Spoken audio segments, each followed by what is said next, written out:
Ashish, nowadays I've seen people are actually so running after freedom. They feel their individuality is so important. Happiness for them is so important. And I also hear people saying, because of this, the rate of separations and divorces is increasing. So आपको क्या लगता है? Is this right or is this wrong?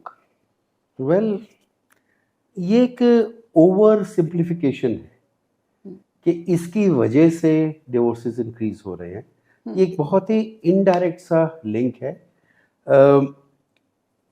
वो marriages या partnerships जिसमें individuality या freedom या Joy लगातार कॉम्प्रोमाइज हो रही होती है, कर्ब हो रही होती है, जब उनको दिखता है कि हमारे पास अपनी फ्रीडम के लिए एक रास्ता है, तब वो बहुत कोशिश करने के बाद, रिश्ते को बेहतर बनाने की कोशिश के बाद एक ही ऑप्शन लेते हैं। तो मैं ये नहीं कहूँगा कि इसकी वजह से डिवोर्स रेट्स बढ़ रहे हैं या सेपरेशन रेट्स बढ़ रहे हैं, पर मैं ये ज़रूर कहूँगा कि उन मैरिजेस में या उन पार्टनरशिप्स में जहाँ इन चीज़ों को दबाया जा रहा था, वहाँ पे वो एक इक्वलाइजिंग एक्शन हो रहा है।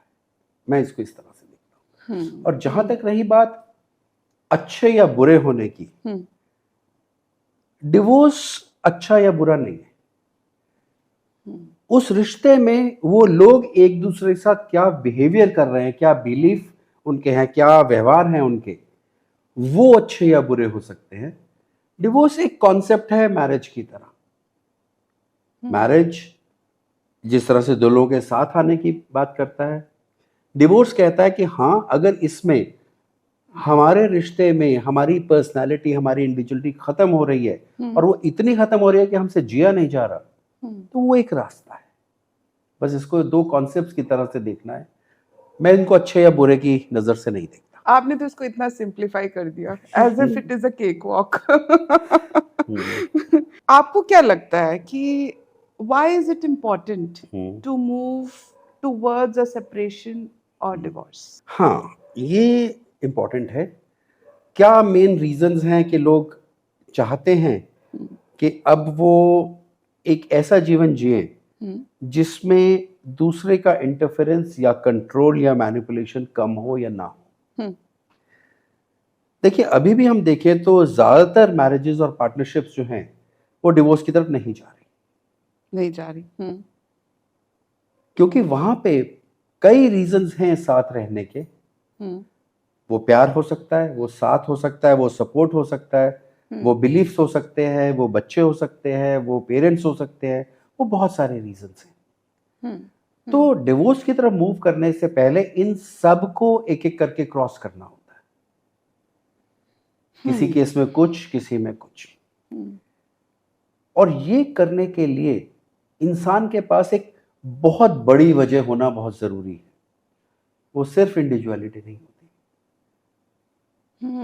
जब एक इंसान, एक आदमी या एक औरत कोशिश करते हैं कि अब मैं इस रिश्ते में नहीं रहना चाहता या नहीं रह पाऊंगा, तो उससे बहुत पहले वो अपने अंदर बहुत स्ट्रगल कर चुके होते हैं जिसकी उनको वैल्यू नहीं दिखती। और उस वैल्यू को वो तलाशना चाहते हैं, ढूंढना चाहते हैं। और इसलिए उनके कदम जो है इस कॉन्सेप्ट की तरफ बढ़ते हैं कि हाँ, जो मैंने सोचा था मैरिज में या जैसा सुना था, ये वैसा नहीं है। तो हाँ, मेरे कुछ अपने सपने हो सकते हैं जो मुझे पूरे करने हैं। क्यों नहीं?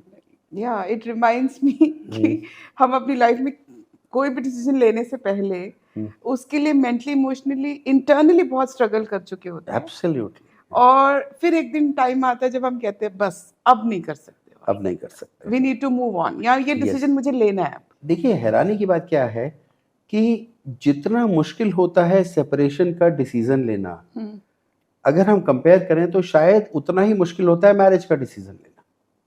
बिल्कुल सही कह रहे हो। ठीक है, दोनों बहुत मेहनत के काम है।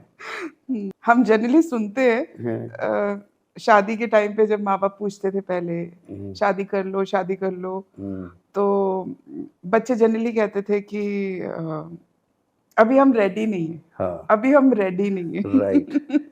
सो मुझे वो किस्सा याद आता है। एक्चुअली रेडीनेस बहुत अच्छा कॉन्सेप्ट है। हम कंपेनियनशिप की जो रेडीनेस होती है, एक्चुअली हमारे कल्चर में उस बारे पे ध्यान नहीं दिया जाता, पर मैरिज में जाने की एक रेडीनेस होती है, उसका एक तरीका होता है। हम्म और अक्सर जब बात सेपरेशन या डिवोर्स पे पहुंचती है, तो हम भूल जाते हैं कि हम उस रिलेशनशिप में आए थे बिना रेडीनेस। वो रेडीनेस फिजिकल होती है कई बार। एक टाइम था जब छोटे बच्चों की शादी कर दी जाती थी उनसे पूछे बिना। वो फिजिकली रेडी नहीं होते थे, मेंटली रेडी नहीं होते थे। फिर गवर्नमेंट ने कुछ कदम उठाए और मैरिज की एक एज तय कर दी। अभी भी वो हर कंट्री में अलग अलग है एज। इसी तरह इमोशनली रेडी होना, कंपैटिबिलिटी के लिए रेडी होना, एक फेयर अमाउंट ऑफ कॉम्प्रोमाइज रखना। मैरिजेस में अक्सर जो चीज रेडीनेस में नहीं मिलती वो है रिस्पेक्ट। क्या मैं जितनी अपनी इज्जत करता हूं, मैं उतनी ही इज्जत दूसरे की करने के लिए तैयार हूं। वो मेल के लिए भी हो सकता है, फीमेल के लिए भी हो सकता है। तो रेडीनेस में एक एक दिल खोलने वाली बात है। क्या मैं एक नए जीवन के लिए पूरी तरह तैयार हूं, या मुझे वो नया जीवन अपनी पुरानी टर्म्स एंड कंडीशंस पे चाहिए। तो जब मैं पुरानी टर्म्स एंड कंडीशंस की बात लगातार करता रहता हूं, हम डिवोर्स की तरफ बढ़ते हैं। तो ऐसे चलता यस। है। सो ऐसे केसेस में हम क्या कर सकते हैं जहाँ पे एक पार्टनर डिवोर्स के लिए या सेपरेशन के लिए रेडी है बट दूसरा नहीं है? दूसरा नहीं। शायद जब हम कपल्स के केसेस की बात करते हैं और सेपरेशन की जाते हैं, सबसे ज्यादा केसेस यही हैं जहां एक पार्टनर महसूस करता है कि मैं इस इंसान के साथ नहीं रह पाऊंगा, या मुझे कहीं और जाना है, या मुझे अकेले रहना है, या किसी और के साथ रहना है, मैं ये नहीं कर पाऊंगा। तो दूसरे पार्टनर को कुछ हद तक कन्विंस करना भी इसकी जिम्मेदारी है। अक्सर ये प्रोसेस इनडायरेक्टली शुरू हो चुका होता है। लोग अचानक से सेपरेशन और डिवोर्स का फैसला नहीं ले लेते। धीरे धीरे वो ब्रेक डाउन होता जाता है बहुत वक्त तक। आपकी रिस्पेक्ट ब्रेक डाउन होती है, आपकी इंटीमेसी ब्रेक डाउन होती है, आपके साथ बाहर आना जाना ब्रेक डाउन होता है, और कॉन्वर्सेशंस बिल्कुल खत्म हो जाती है। और फिर जो पार्टनर ये नहीं चाहता कि डिवोर्स हो, वो तब कॉन्वर्सेशंस का पार्ट बनना चाहता है, लेकिन दूसरा पार्टनर तब तक थक चुका होता है। अभी रिसेंटली मैं एक कपल के साथ काम कर रहा हूं जहां एक पार्टनर ने अपनी लाइफ को अच्छी तरह बिल्ड किया, सब कुछ बनाया, और दूसरा पार्टनर उस केस में हमेशा ये चाहता है कि अगर मैं इस इंसान के साथ नहीं हूं तो मेरा क्या होगा। वहां रिलेशनशिप से ज्यादा इंपॉर्टेंट मैं हो जाता हूं। अगर तुमने मेरे साथ सेपरेशन किया या डिवोर्स किया तो मेरे जीवन का क्या होगा, क्योंकि मैं तो मानता था कि भाई तुम्हारी जिम्मेदारी है। तो ऐसे में ये केसेस आते हैं। दूसरा, ये केसेस तब आते हैं जब हम देखते हैं कि एक पार्टनर ये मानता है कि डिवोर्स के बाद बहुत ज्यादा जिम्मेदारी मेरे ऊपर आ जाएगी। ठीक है, वो फाइनेंसेस की हो सकती है, वो बच्चों की हो सकती है, वो पेरेंट्स की हो सकती है, और वहां ये प्रॉब्लम आती है। ये प्रॉब्लम वहां नहीं आती है जहां इक्वालिटी पहले से डिसाइडेड हो। हम वापस रेडीनेस की बात करते हैं। जिन रिश्तों में शुरू से रेडीनेस नहीं है उसमें इनइक्वालिटी के चैलेंजेस आते हैं, और इनइक्वालिटी और बहुत सारे फैक्टर से मिलकर सेपरेशन की तरफ जा सकती है। So it keeps multiplying. It's Yeah. आपने क्या सीड किया हाँ। शुरू में और उसका फ्रूट भी तो वैसे मिलेगा। फ्रूट वैसे ही होगा। कुछ समय पहले मैं एक इंसान के एक partner, one of the partners in a marriage में बात कर रहा था। उसको ये शिकायत रहे कि मेरा पार्टनर मुझे हमेशा इंसल्ट करता है, हम्म, पब्लिकली सोसाइटी मेरा मजाक उड़ाता है, बॉडी शेविंग करता है, हम्म, इंटीमेसी के वक्त बुरा भला बोलता है और गालियां देता है, बहुत बुरा बिहेव करता है। और ऐसा मैंने इससे पूछा कि तुमने ये पिछले 4-5 साल तक क्यों सहा? हम्म, तो उसका जवाब था कि मेरे पास कोई और ऑप्शन नहीं है, लेकिन अब मेरी इच्छा है कि इस मैरिज में मेरे को इक्वालिटी मिले। हम्म, तो मैं थोड़ा सा पास्ट में गया, और ये बहुत सेंसिटिव इशू है हम्म, जिसको मैं बहुत प्यार से समझाना चाह रहा था मगर नहीं कर पा रहा था। इस पार्टनर ने कहा कि हाँ, इस मैरिज से पहले मेरा एक बहुत अच्छा रिलेशनशिप था, जहाँ इक्वालिटी थी, रिस्पेक्ट थी, सब कुछ थी, लेकिन वहां पे फाइनेंशियल सक्सेस नहीं थी। वो पार्टनर भी उतना ही कमाता था जितना मैं कमा, हम एक ही ऑफिस में थे, हम्म, पर मुझे एक ऐसा पार्टनर चाहिए था जो मुझसे एटलीस्ट 10 गुना बेहतर फाइनेंशियल कंडीशन में हो। हम्म, इसलिए मैंने ब्रेकअप किया और मैंने ढूंढा और मुझे मिल गया। तो यहां पे मैंने एक बहुत इंपॉर्टेंट क्वेश्चन पूछा, हम्म, तुम्हें इक्वालिटी चाहिए, you want equality, but did you Mary equal? क्या तुमने बराबर की शादी में स्टेप इन किया था? It's such a strong thing. It's such a strong it's thing. It's a strong thing. आप ये कैसे कह सकते हो कि मैं इक्वालिटी चाहता हूं लेकिन जहां मेरा बेनिफिट है मैं वहां इक्वालिटी से कॉम्प्रोमाइज करूंगा? तो कोई इक्वालिटी और रिस्पेक्ट कोर ह्यूमन नीड्स है। आप एक बार उस पर कॉम्प्रोमाइज करके उस गड्ढे में गिरते हो तो जिंदगी भर गिरते चलते हो, और फिर एक समय आता है कि आप कहते हो नहीं बस अब हो गया। Right. Yeah. So, Ashish, what do you think about expectations? आसपास मैं देखती हूँ कि people are in a married relationship हम्म, और एक पार्टनर की दूसरे पे बहुत ज़्यादा expectations हैं and vice right. versa. हम्म, तो while in the marriage, what is the role of expectations? देखिए, मैं ये तो नहीं कहूंगा कि एक्सपेक्टेशन जीरो हो जाएंगी। हम लोग शायद जो नॉर्मल इंसान है वो अभी बुद्धा बनने के रास्ते पे नहीं है, हम्म, तो उम्मीदें तो होंगी। अच्छा ये रहता है कि अपनी उम्मीदों को उस रिलेशनशिप में आने से पहले खुले तौर से डिस्कस किया जाए, अज्यूम ना किया जाए। एक्सपेक्टेशन रुइन होती हैं एजम्पशंस की वजह से। और वहां पे मैंने एक सेंटेंस बहुत अक्सर सुना है, मेन से भी सुना है, विमेन से भी सुना है, मैरिज में ऐसा तो होता ही है, ये तो नॉर्मल है। जैसे कि स्टीरियोटाइप रोल्स हैं मेन के और विमेन के।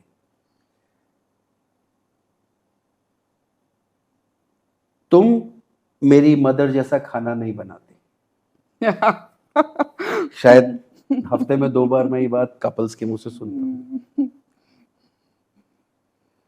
तुम मुझे मेरे फादर की तरह प्यार से ट्रीट नहीं करते, you don't treat me like a princess. Yes. ये अनरियलिस्टिक एक्सपेक्टेशंस है, मगर इनको कहानियों ने रियलिस्टिक फॉर्म दिया है। और हाँ, ये अनरियलिस्टिक एक्सपेक्टेशंस जब लगातार टूटती हैं तो इंसान सोचता है मैं जिस रिश्ते में आया था क्या उस रिश्ते में मुझे रहना है या नहीं। नहीं। और ये उसका राइट है। मैं नहीं समझता कि इस तरह से सोचना कुछ बुरा है, बस क्लैरिटी चाहिए, इक्वालिटी चाहिए। हाँ, ये जो पूरा प्रोसेस होता है उस सोच से कि हाँ मुझे अब इस इंसान से अलग होना है, से लेकर डिवोर्स के बाद की सेटलमेंट के कई महीनों या कई सालों तक, ये एक प्रोसेस है जो शायद बहुत से लोगों के लिए बहुत तकलीफदेह प्रोसेस है।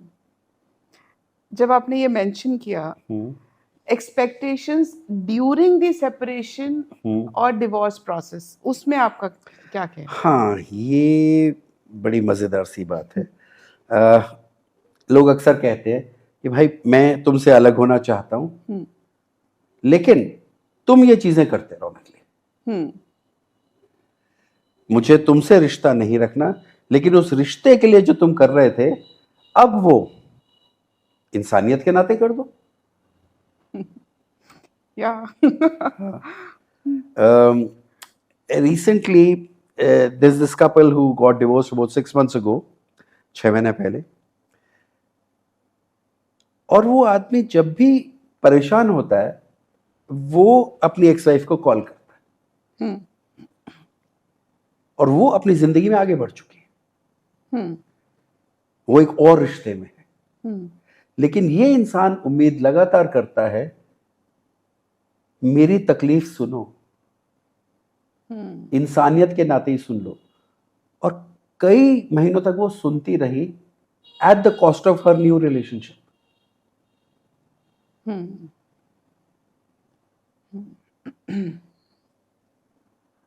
ना वो इस पुराने रिलेशनशिप से सही तरह से बाउंड्री ड्रॉ कर पाई, ना अगले रिश्ते को पूरी तरह से निभा पाई।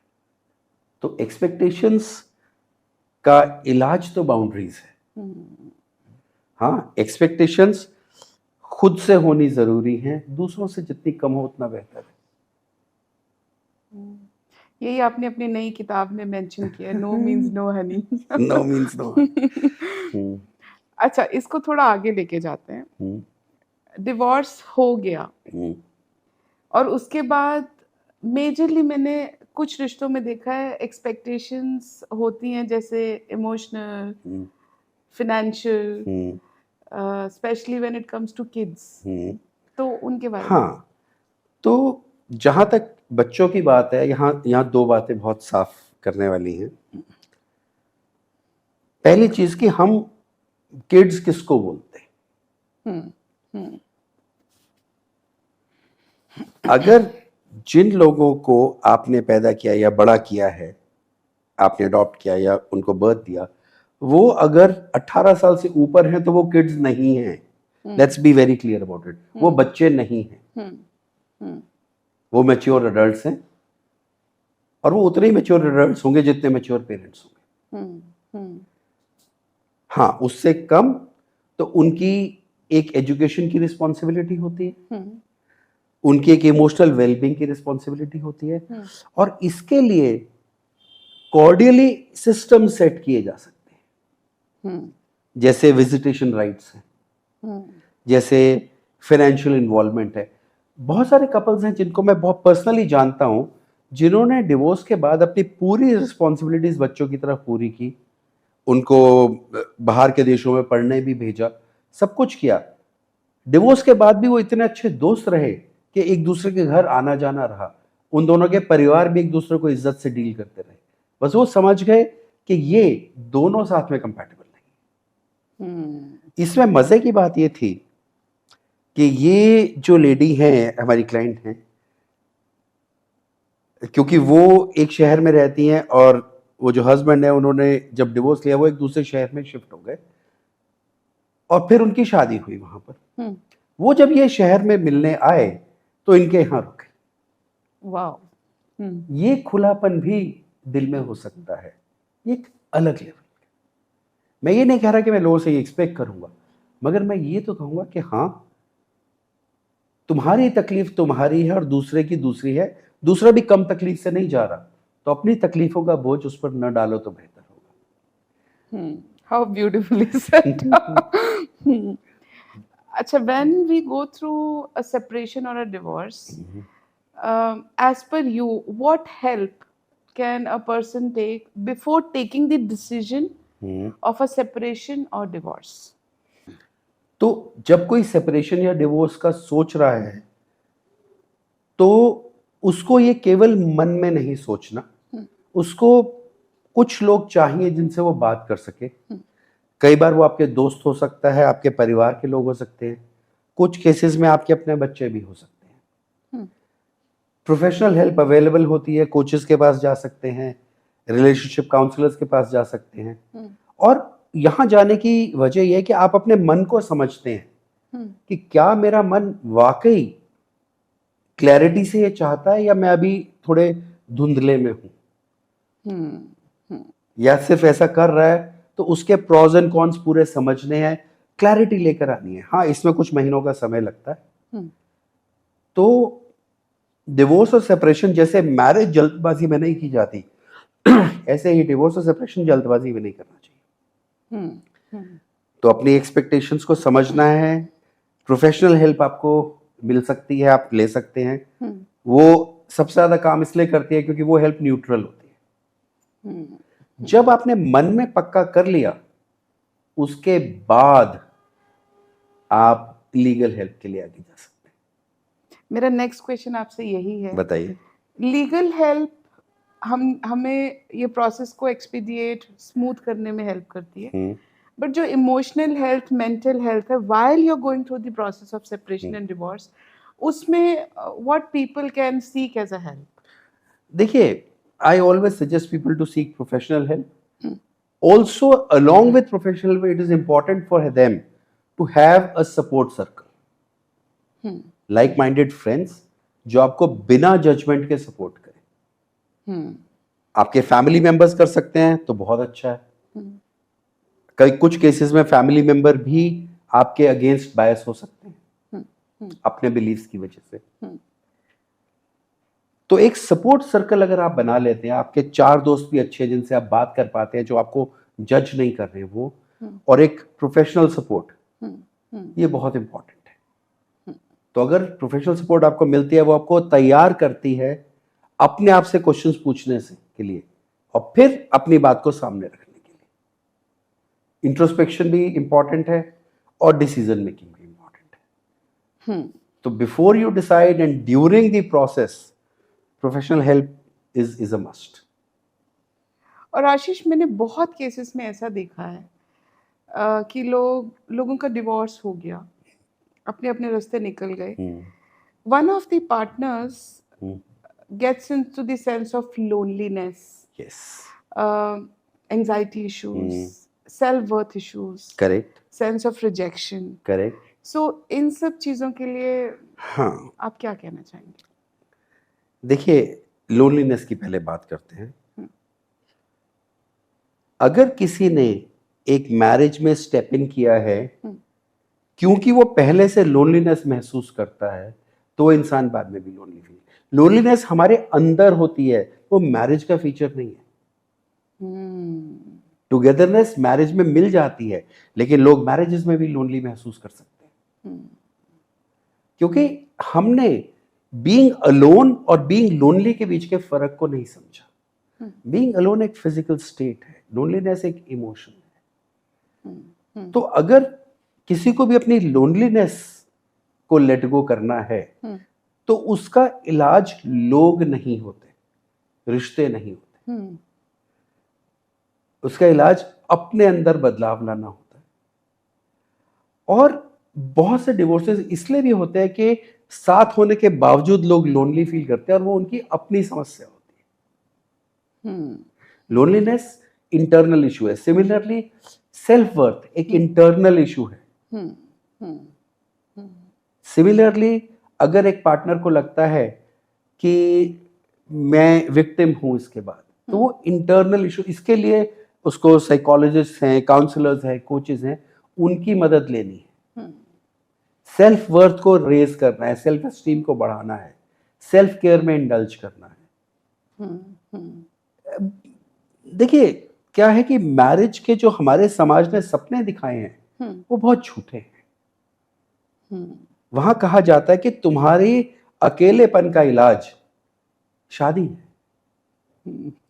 वो समय बाद पता चलता है कि नहीं, अकेलापन तो अंदर था, क्योंकि मैंने अपने लिए अपना साथ कभी नहीं दिया।